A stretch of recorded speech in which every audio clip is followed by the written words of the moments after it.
He said he was no one's father, but every night he'd sit by the fire, open the locket, and stare like he'd never stop. The fire in the bunkhouse stove was a grudging thing, a fist of heat in the gut of a cold room. It threw shadows that danced like lyres on the rough-hewn walls, and in that wavering light, Red Garner was just another shadow. His face, a roadmap of sun and wind, slackened. His hands, gnarled and stained with the grease of axles and the blood of cattle, became delicate. He'd pull the locket from the pocket of his worn denim shirt, the silver so smooth against his calloused thumb it felt like a worry stone worn down by a lifetime of prayer. It was a woman's locket, small and oval, tarnished in the creases of its floral etching. The chain was long gone. He didn't need one. It never left him. The clasp was a whisper of sound in the quiet bunkhouse, a secret shared only with the popping embers. Inside, behind a pane of clouded, yellowed glass, was a face. A girl. No older than 5 or 6, with hair the color of sun-bleached wheat, and eyes that were too serious for her small face. They were his eyes, though no one at the Rattlestone Ranch had ever looked close enough to see it. He'd stare at that tiny, solemn face, and the world would fall away. The ache in his back from a day of stringing wire, the grit of dust in his teeth, the lonely expanse of the Montana sky, it all dissolved into the 2 dark pools of her gaze. He wasn't Red Garner, the quiet hand who was good with horses and better with silence. He was someone else entirely, a man who existed only in the space between his own tired heart and the cold silver of the locket. The other hands knew not to speak to him then. They'd see the far-off look, the slight tremor in his jaw, and they'd give him a wide berth, their own rough griefs respecting his. They figured it was a wife, lost to fever or childbirth, the common sorrows of the West. A wife was a loss a man could own, a grief he could wear like a clean shirt on Sunday. But Red, when asked once by a greenhorn years ago, had just shaken his head, his voice raspy as sand. Never married. The greenhorn, emboldened by whiskey, had pressed, "A sweetheart, then?" Red's eyes, usually the color of faded denim, had gone dark as a storm-bruised sky. He hadn't said a word, just turned and walked away, and the silence he left behind was louder than any shout. The story became part of his legend, a piece of the quiet man's impenetrable armor. Red Garner had no one. He'd never had anyone. The locket was a ghost he refused to name. He'd close it with a soft click, the sound of a door shutting on a room he could never truly leave. He'd slide it back into his pocket, the silver warm now from his touch, and the mask would slide back into place. He was Red Garner again, a man made of little more than sweat and salt, his past a locked box with the key thrown away. He believed the lie because he had to. He had built his life on its foundation, a rickety structure that could be toppled by a single honest word. The word was father, and he would not say it. The days at Rattlestone were measured in labor. Mending what was broken was the ranch's creed, and there was always something broken. A fence post rotted at the base, a windmill blade cracked by a sudden gale, the spirit of a horse soured by a rough hand. Red was a mender. He could soothe a spooked mare with a low murmur and a steady hand. He could splice a snapped wire so seamlessly you'd never know it was torn. He worked with a quiet, relentless focus, channeling his unspent love and unspoken grief into the grain of wood and the tension of wire. The foreman, a man named Silas, who'd lost 2 fingers to a lariat, but none of his shrewdness, understood Red's value. "He works like a man trying to pay a debt," Silas once told his wife. "Don't know who he owes, but he's damn near settled the account with this ranch." It was into this carefully constructed silence that Birdie arrived. She was not a whirlwind, but a whisper. The new cook's daughter, she was all sharp elbows and watchful eyes, a wisp of a thing with hair the same sun-bleached color as the girl in the locket. She was maybe 7, the age of questions. She moved through the ranch like a curious sparrow, flitting from the smithy to the stables, her gaze taking in everything. The men were charmed by her. their rough edges softened by her presence. They'd offer her horehound candy and carve her little wooden animals, all but Red. He watched her from a distance, a knot tightening in his chest whenever she laughed, a sound like wind chimes in a summer breeze. It was a sound he half remembered, a ghost on the edge of his hearing. He avoided her, not out of unkindness, but out of a deep, instinctual fear. She was a spark, and he was a man living in a house made of tinder. One afternoon he was resetting a fence post near the creek, his back bent to the task. The sun was hot on his neck, and the rhythmic thud of the post driver was the only sound. He didn't hear her approach. He straightened up to wipe the sweat from his brow, his shirt pulling from his waistband, and the locket, heavy and smooth, slipped from his pocket. It fell silently into the tall grass at his feet. He didn't notice. He was lost in the work, in the familiar ache of his muscles, the only feeling he allowed himself to fully inhabit. He finished the post, packed the dirt around its base until it stood firm as a sentinel, and turned to head back to the barn. It was only when he reached for the familiar weight in his pocket and found it gone that a cold panic seized him. It was a visceral, sickening lurch, as if he'd lost a limb. He spun around, his eyes scanning the ground, his breath coming in ragged bursts. "Looking for this?" The voice was small, clear as creek water. Bertie stood a few feet away, holding the locket in her palm, her head tilted. The sun caught the silver, making it blaze against her dusty skin. For a moment Red couldn't breathe. The sight of it in her hand, so close to her own young living face, was a collision of worlds he had kept brutally separate for 2 decades. His carefully built walls crumbled to dust. He didn't walk, he lunged, snatching the locket from her hand with a roughness that startled them both. His fingers closed around it, a drowning man grabbing a piece of driftwood. Bertie flinched, her eyes widening. She took a step back, a flicker of fear crossing her face. And in that flicker, Red saw his own failure. He had guarded a ghost so fiercely he had wounded the living. The shame was immediate and sharp, a new pain to layer over the old. He stood there, panting, the locket clenched in his fist, his knuckles white. I'm sorry," he rasped, the words clumsy and foreign in his mouth. "Didn't mean to scare you." Bertie just watched him, her fear slowly giving way to that relentless, childlike curiosity. Her gaze dropped from his face to his clenched fist. "It's pretty," she said, her voice still small. "Who is she?"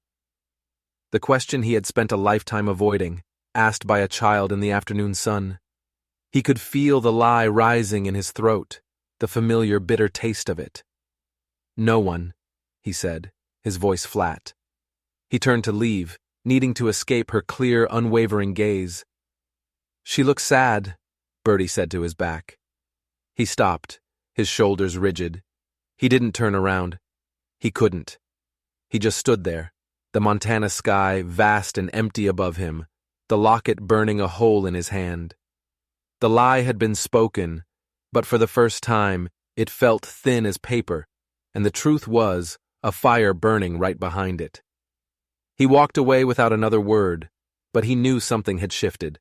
A lock had been picked, and a little girl with sun-bleached hair now held the key.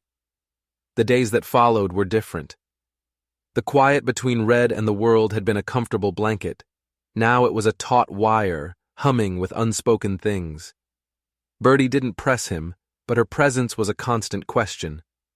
She would appear at the edge of his vision while he was working, a silent observer. She left a clutch of wildflowers on the rail of the horse trough he was repairing. She'd sit on the porch of the cookhouse, tracing patterns in the dust with her bare toe, and her eyes would follow him as he crossed the yard. She wasn't accusatory. She was simply there, waiting. Red found himself watching her too. He noticed the way she tucked a stray piece of hair behind her ear, the same gesture he had seen 1,000 times in his mind's eye.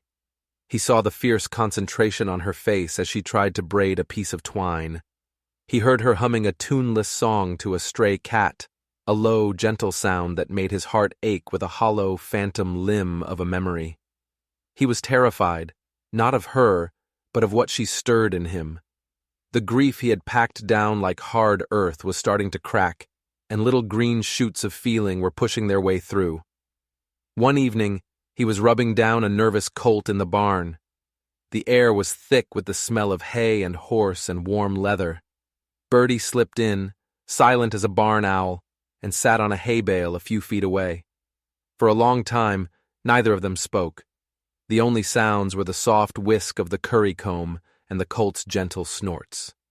Red kept his back to her, focusing on the circular motion of his hand, on the feel of muscle and bone beneath the horse's hide. My mama says some people carry their hurt around like a heavy coat, even in the summer, Bertie said, her voice soft in the cavernous space. Red's hand stilled on the colt's flank. He didn't answer. She says you can't make them take it off, the little girl continued. They have to do it themselves when they're ready. But it's good to sit with them, so they don't get too cold inside. He closed his eyes. The simple wisdom of it was a punch to the gut. He had been so cold for so long. He had mistaken numbness for peace. He turned slowly, the curry comb hanging loose in his hand. Bertie was looking at him, her expression not one of pity, but of a strange, solemn understanding. Your mama is a smart woman, he said, his voice thick. A small smile touched Bertie's lips. She makes good biscuits, too. The tension broke, just a little, a tiny fissure in the dam. Red gave the colt a final pat and hung the comb on its hook. He looked at his hands, at the dirt and grease ingrained in the skin. He'd spent his life fixing things, tangible things, fences, pumps, harnesses. But the thing that was most broken was inside him, and he had no idea how to even begin. He looked over at Bertie, who was now swinging her legs, kicking at the loose hay. In her, he saw not a solution, but a reflection, a chance. Not to fix the past, but to not make the same mistake in the present, the mistake of turning away. He walked over and sat on the hay bale next to her, leaving a respectable distance between them. He didn't say anything. He just sat. The sun was setting, casting long golden bars of light through the gaps in the barn walls. And for the first time in a very long time, Red Garner didn't feel entirely alone in his own skin. He was just a man, sitting next to a little girl in a barn, letting her share the weight of a coat he didn't know how to take off. His ritual by the fire changed. He still took out the locket, the habit of years too strong to break. But now, he felt watched. He'd glance over to the corner where Bertie was supposed to be asleep in her small cot behind a curtain in the cookhouse, and he'd feel her presence like a faint warmth. The privacy of his grief had been breached, and the solitude he once craved now felt like what it was: loneliness. He'd open the locket, and the face of the girl with the serious eyes would look up at him, and for the first time, he felt a flicker of guilt toward her. He had hidden her away in the dark, in the silent chambers of his heart, and he wondered if she too had been cold. The scar was the next thing. It was a pale, silvery mark on the back of his right hand, nestled between the thumb and forefinger. It was shaped, if you looked at it just right, like a tiny crescent, a cradle. He was usually careful to keep it hidden, instinctively curling his fingers over it or wearing gloves. But one day, he was helping Bertie's mother, a kind, round woman named Martha, fix a latch on the cookhouse screen door. He'd taken off his gloves for the delicate work, his hand braced against the wood. Bertie was standing nearby, watching the small screwdriver turn in his fingers. Her own small hand reached out, hesitant at first, and then her finger traced the scar. Her touch was feather-light, but it sent a jolt through him, sharp and electric. "What's this from?" she asked, her voice full of innocent curiosity. Red froze. The memory attached to that scar was a locked room he never entered. He could feel the knob turning. He pulled his hand back as if burned. "Nothing," he grunted. "Just work." But his voice was too quick, his reaction too severe. Martha shot him a curious look, and Bertie's face fell, a shadow of hurt in her eyes that he was beginning to know too well. He saw again that he had pushed her away, had chosen the ghost over the living girl beside him. The memory came anyway, unbidden. It wasn't a story, just a flash of sensation, the smell of wood smoke and pine, the terrifying splintering sound of wood, a woman's scream that was his own name, and a searing white-hot pain in his hand as he thrust it out to shield something small and precious. The image was blurry, fractured, like looking through broken glass. He shook his head, trying to clear it, the screwdriver clattering to the porch floor. "Red, you all right?" Martha asked, her voice gentle. "Fine," he said, scooping up the tool. "Just a dizzy spell." He finished the job in a tense silence, acutely aware of Bertie's wounded quiet. He had lied again, and the lie felt heavier this time, more brittle. It was a wall, and he could feel a child's small hands pushing against it, and it was beginning to groan under the strain. That night, sleep offered no refuge. He dreamt of splintered wood and a cradle rocking too fast, of a lullaby he couldn't quite remember the words to, sung in a voice that was achingly familiar. He woke up with a gasp, his hand throbbing with a phantom pain, the scar on his skin feeling raised and raw. He got up and walked out of the bunkhouse into the vast, star-dusted silence of the Montana night. The land was huge, indifferent. It held secrets far older than his. He walked toward the old barn, the one at the far end of the property that was used mostly for storage now, a repository for broken harnesses and rusted tools. It was a place of forgetting. He didn't know why he was walking there. It was just an instinct, a pull. He ran a hand along the weathered gray planks, the wood rough under his palm. He stopped at a particular spot, near a massive support beam that ran from the floor to the rafters. His hand rested on it, just above his head. He had stood in this exact spot only once before, 2 decades ago, on the day he'd arrived at Rattlestone, a broken man with nothing but a locket and a lie. He had taken a small, oilskin-wrapped bundle from his bindle, found a loose knot in the beam, and pushed the bundle deep into the hollow space behind it, hammering the knot back into place with the heel of his hand. It was a burial. He stood there for a long time, his hand on the beam, feeling the solid, unyielding wood. He was communing with his own buried past. He had hidden the evidence, but he had never been able to walk away from the grave. He turned and walked back to the bunkhouse, the cold night air doing little to cool the fever in his mind. He didn't know that from the darkened window of the cookhouse, a pair of small, watchful eyes had seen him. Bertie had been woken by a bad dream of her own, and she had seen the tall, solitary figure of the ranch hand walk out to the forgotten barn and place his hand on the beam, like a man visiting a tombstone.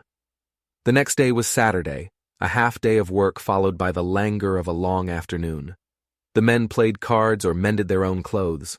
Bertie, left to her own devices, was driven by a curiosity that had now become a mission. The image of Red at the old barn was burned into her mind. There was a secret there. She knew it with the certainty of a child who understands emotions better than words. She waited until the yard was quiet, until her mother was engrossed in kneading bread and the men were lost in their poker game. Then she slipped away, a small shadow darting toward the dilapidated structure. The old barn smelled of dust and decay, and the faint, sweet scent of forgotten hay. Sunlight streamed through gaps in the roof, illuminating swirling motes of dust like tiny golden spirits. It was quiet, a hollow, echoing quiet that would have scared most children. But Bertie was not most children. She was on a quest. She walked straight to the large support beam she had seen Red touch. She was too small to reach the spot his hand had rested on, but her eyes, sharp and inquisitive, scanned the wood. She saw it almost immediately, a knot in the grain that didn't look quite right. It was darker around the edges, and the fit wasn't perfect.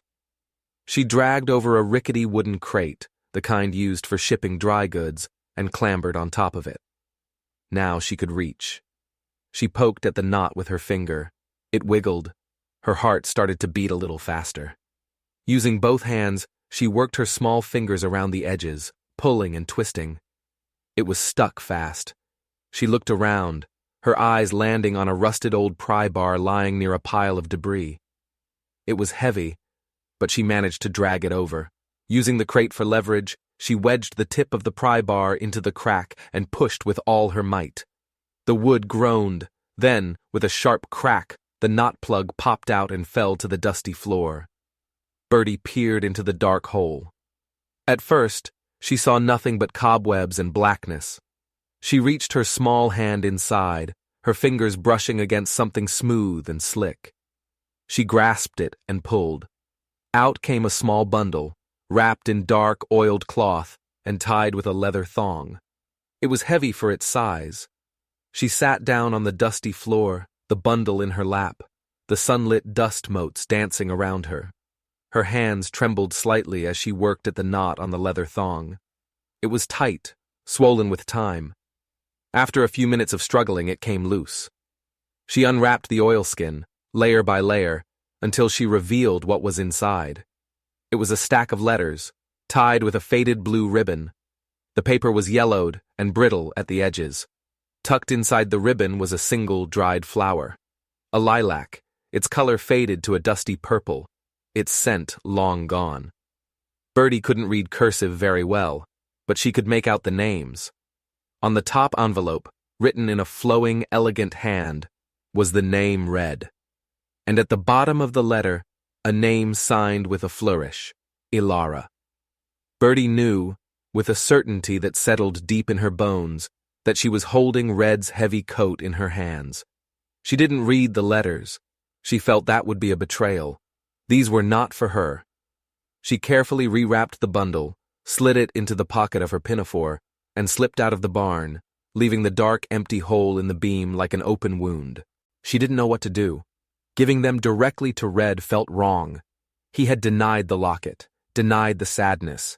He would surely deny the letters. He would be angry, and the wall between them would become a fortress. She needed an ally. She went to the one person on the ranch whose kindness was as steady and reliable as the sunrise, her mother. Martha was dusting flour from her apron when Bertie came into the kitchen, her face grave, her eyes wide. She pulled the bundle from her pocket and placed it on the big wooden table. "I found this," she said quietly, "in the old barn, in a secret place." Martha unwrapped the oilskin, her brow furrowed with concern. She saw the letters, the faded ribbon, the name read. She looked at her daughter, whose expression was a mixture of guilt and fierce resolve. "Where exactly did you find this, sweetheart?" "In the big wood post, the one Mr. Garner was touching last night. He looks so sad, Mama." Martha's heart went out to the quiet, haunted man. She had always suspected his sorrow ran deeper than anyone knew. She picked up the top letter. The paper was so fragile it threatened to crumble in her hands. "Maybe we shouldn't," she whispered, more to herself than to Bertie. "He needs to take his coat off, Mama," Bertie insisted, her voice trembling slightly. "It's too heavy." Martha looked at her daughter's determined face, and then at the letters. She knew Bertie was right. A secret this old and this heavy could poison a man from the inside out. With a deep breath, she untied the blue ribbon. She began to read, her lips moving silently at first, then whispering the words aloud in the quiet, sun-drenched kitchen. Bertie sat opposite her, watching, listening, as the story of Red Garner, the man who was no one's father, finally began to be told. The letters were a story of love, young and fierce, in a logging camp deep in the pine forests to the north.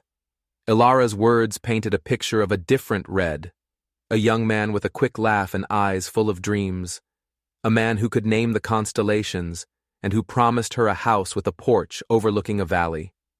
She wrote of their secret meetings, of the wild flower he'd always bring her, of the cradle he'd started carving from a piece of fallen pine. Then the tone shifted. There was fear, the shame of a child conceived out of wedlock, the harsh judgment of her family, and the small, God-fearing town. The last letter was the one that broke Martha's heart. It was dated 21 years ago. "My dearest Red," it began, "you are gone. You said it was for the best. You said a girl and her mother deserved a man with a name, not a drifter with empty pockets. You said you were no one, had nothing to offer. You were wrong. You had everything to offer.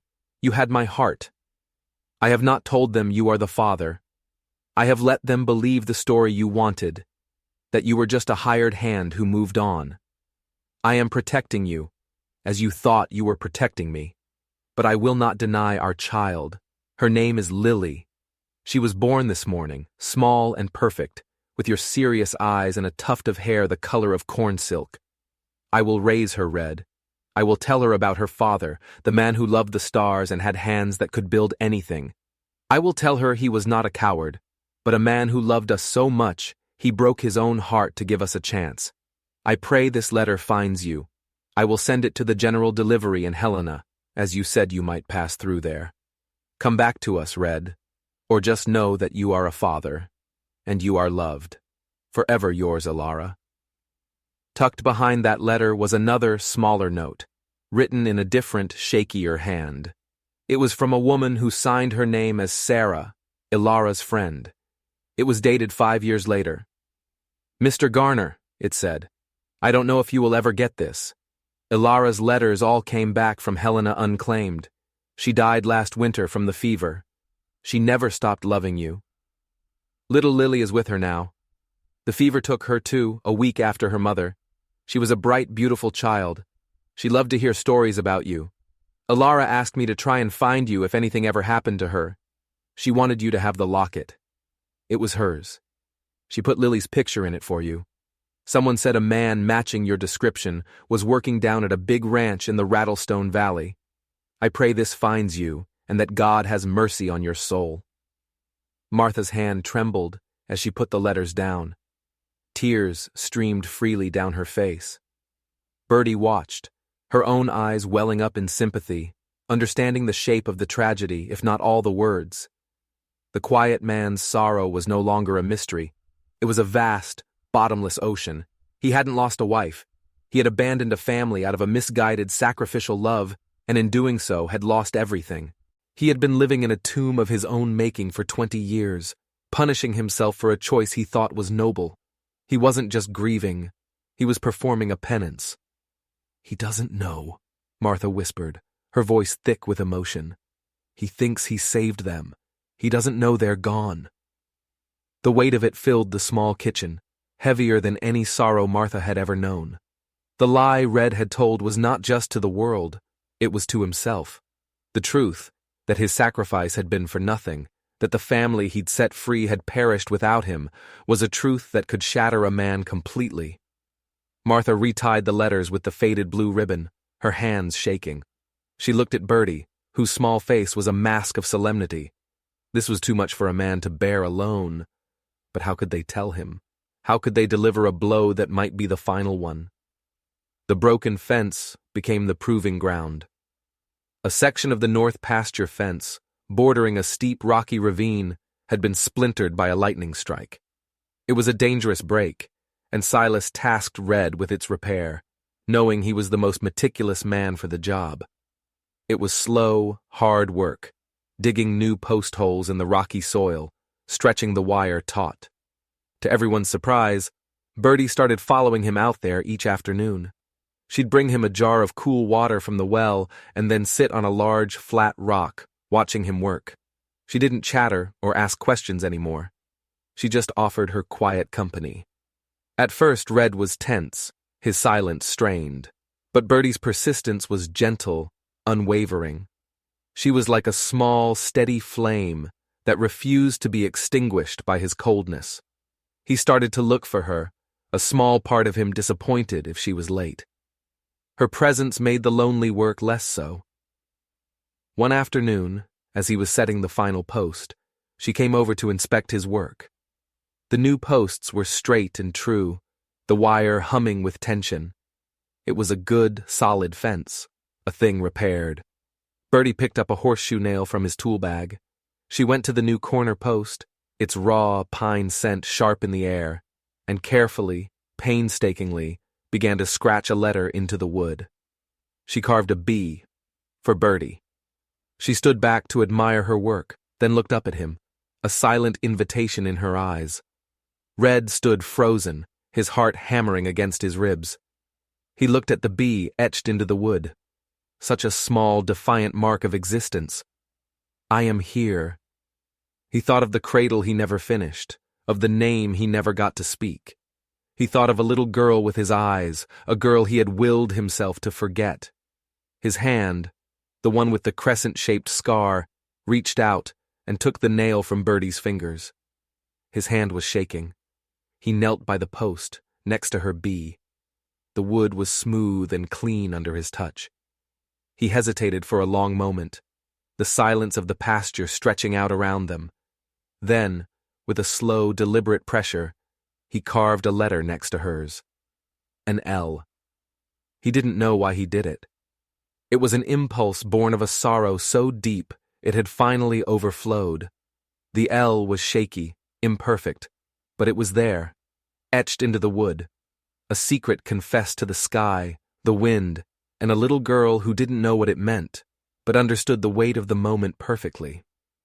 He stood up, his face pale, and walked away without looking at her, leaving the two letters side by side on the fence post, a silent testament to the one who was here and the one who was gone. Martha couldn't keep the secret. It was a live coal in her hand. She spoke to her husband that night, and then Silas, the foreman, was brought into the small, sad circle of knowledge. They debated what to do.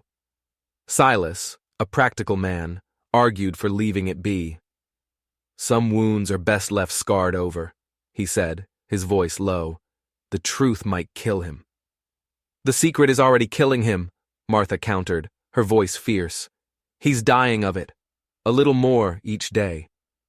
He deserves to know the truth. He deserves to grieve for them properly. He's earned that much. In the end, it was Martha's compassion that won out.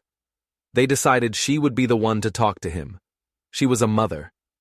She understood the shape of this particular kind of love and loss. She waited for the right moment, a quiet evening 2 days after the fence was mended. The other hands were in town, a rare Saturday night excursion. Red was alone in the bunkhouse, sitting by the unlit stove, the locket in his hands. The sun had set, and the room was filled with a deep, blue twilight. Martha knocked softly on the doorframe. Red looked up, his eyes shadowed, and quickly closed his fist around the locket. "Martha," he said, his voice a low rumble. She stepped inside, holding the oilskin-wrapped bundle of letters. She didn't say anything at first, just walked over to the table and placed the bundle on it.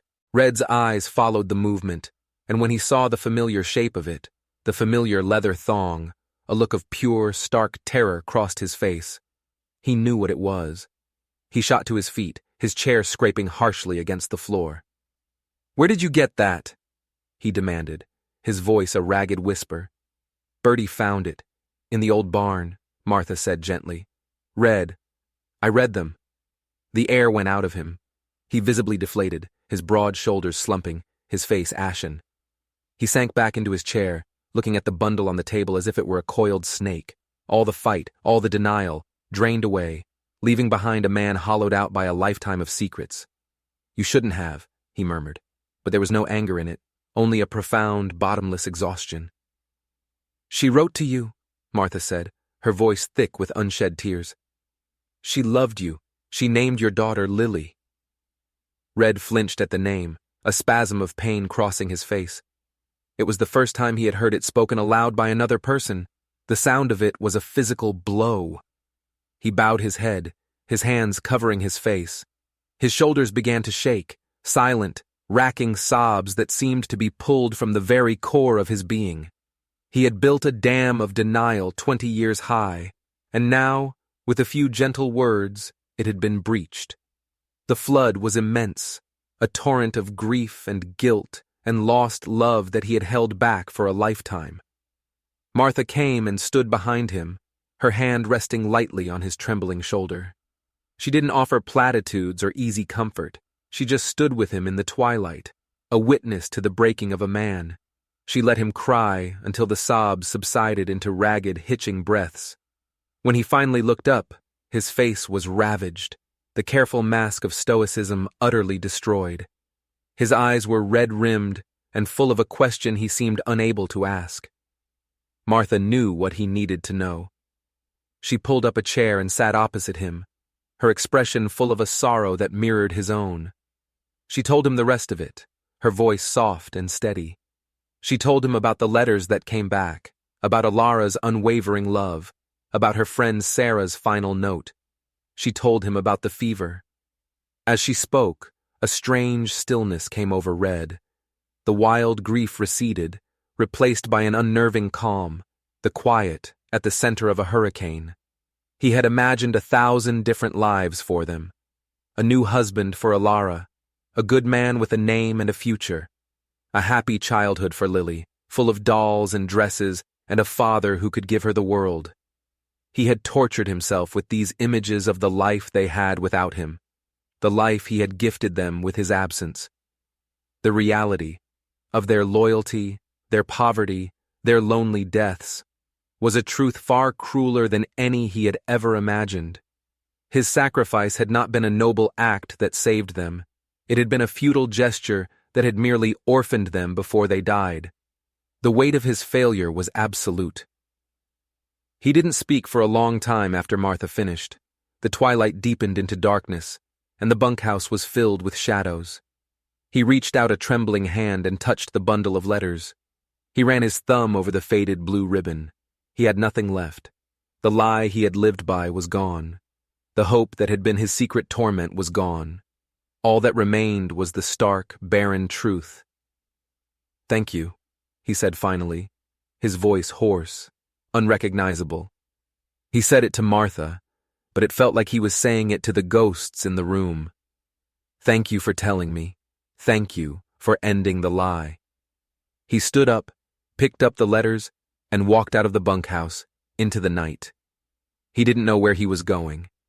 He just knew he couldn't stay inside the walls that had held his secret for so long. He walked past the cookhouse, past the main house, his steps taking him toward the north pasture. He walked until he reached the new fence, the one that stood strong and true against the darkness. He found the post with the initials, his fingers tracing the B, then the L. He leaned his forehead against the cool, raw wood. The pain was so immense, it felt like it had a physical shape, a living thing inside his chest, tearing him apart. He had denied her in life, and in doing so, he had denied himself the right to even mourn her in death. He had never been her father. He had only been her absence. A sound broke the silence, the soft scuff of small feet on the dusty path. He didn't have to look. He knew who it was. Bertie came and stood beside him, a small, warm presence in the vast, cold darkness. She didn't say a word. She just stood there, her shoulder almost touching his leg. She had been the beginning of this, the catalyst for the unraveling. Her innocent question, "Who is she?" had started the avalanche. He looked down at her small, upturned face, barely visible in the starlight. He saw no judgment there, no pity, only a quiet, steady companionship. This was the moment. The climax of his life, played out not in a storm of fury or a grand confession, but in the quiet of a pasture, next to a little girl. He saw the path fork before him. One path led back to the familiar cold, to the fortress of solitude. He could turn away from this child, push her away as he had before, retreat into the new, more terrible truth of his grief, and shut the door forever. He could deny this connection, this small, warm hand reaching out in the dark. It would be easy. It was the habit of a lifetime. The other path was unknown. It was terrifying. It meant staying here, in the presence of this child who reminded him so viscerally of all he had lost. It meant accepting the comfort she offered, however small. It meant choosing connection over isolation, choosing the living over the ghosts. To deny Bertie now, to turn his back on her quiet offering of fellowship, would be to deny Lily all over again. It would be the final, unforgivable betrayal. He would be condemning himself to be haunted not just by a ghost, but by the echo of his own cowardice. He looked from Bertie's face to the L carved in the wood, a life denied, a name unspoken. He couldn't change the past. He couldn't bring her back. But he could choose right now not to repeat the sin of his silence. He could choose to accept the love that was offered, freely and without condition, by the child standing next to him. Slowly, his body aching with the effort of it, he knelt down, so his eyes were level with hers. The movement was a surrender, a prayer. He reached out his hand, the one with the cradle-shaped scar, and gently, so gently, rested it on her shoulder. Her shoulder was so small, so fragile beneath his large, calloused hand. She didn't flinch. She leaned into his touch, just slightly. A wave of something warm and agonizing and beautiful washed over him. It was the feeling of a connection accepted, of a door opened instead of closed. He had chosen. He would not deny love again. He stayed there for a long moment, kneeling in the dirt, his hand on her shoulder, the two of them silent under a canopy of unblinking stars, the new fence standing guard beside them. The dawn came, painting the eastern sky in shades of pale rose and gold. Red had not slept. He had spent the night walking the boundaries of the ranch, the letters a heavy weight in his shirt pocket, the truth a heavy weight in his soul. He felt scoured out, empty, but it was a clean emptiness, not the cluttered, dusty emptiness of before. The grief was still there, a vast and permanent landscape inside him, but it was honest now. He was no longer hiding from it. He walked to the line shack on the western ridge, a small, forgotten structure with a single window that faced the rising sun.